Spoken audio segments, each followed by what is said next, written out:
عجبك الفيديو اعملي لايك واعملي شير عشان غيرك يستفاد، واعملي سبسكرايب عشان يوصلك مني كل جديد، وشكرا. بسم الله الرحمن الرحيم. ازيكم يا حبايبي؟ عاملين ايه؟ يا رب تكونوا بصحة وبأحسن حال. احنا النهاردة هنعمل مع بعض الكابوريا. انا عايزة اوريكم في البداية كده هتنقوها ازاي. اما تيجوا تشتروا كابوريا، بصي لازم تكون دي عريضة كده عشان تبقى مبطرخة وحلوة. دي تكون عريضة، ما تكونش طويلة كده ونازلة لتحت. مثلا انا قعدت ادور لحد ما لقيت دي كده. شايفة الفرق بينهم؟ مش عارفة واضح اهو. دي كده، دي ما بتبقاش مبطرخة، دي هي اللي بتبقى مبطرخة. فهي اهي يعني كله كده اهو ما شاء الله. هو ده كده المنظر ده كده. العريض ده هو ده ايه اللي تشتريه، بيبقى فيها بطاريخ وبتبقى جميلة، وممكن تاكليها بالمعلقة بعد كده وبتبقى طعمها جميل جدا. هنبدأ نقول بسم الله الرحمن الرحيم.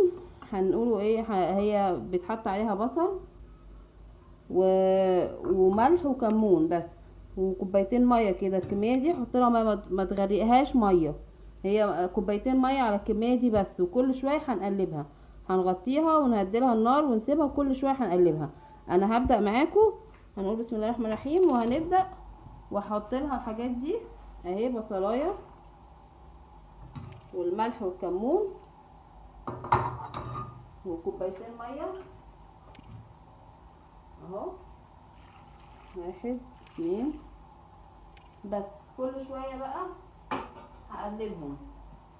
ازاي هنقلبهم؟ كده همسك الحله كده واقلب كده اهو كده.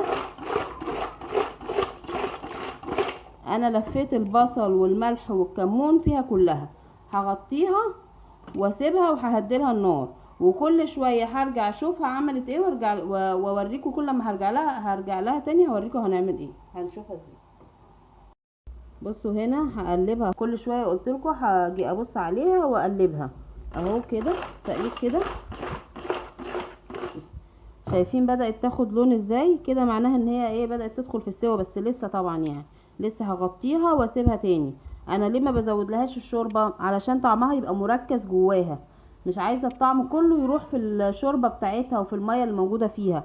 عشان كده ما برضاش احط لها ميه ياما، بحط لها شويه بس. طبعا ما تقلليش قوي عشان ما تتحرقش، يعني ايه تحط لها ميه دايما. تشوفي بصي دايما تلاقي فيها ميه كده.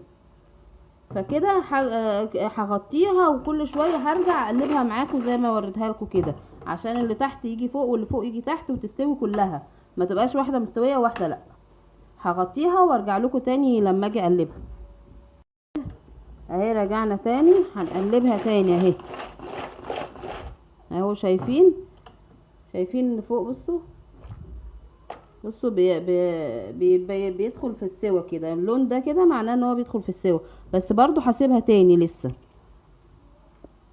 هغطيها واسيبها. هنا كده هي استوت اهي.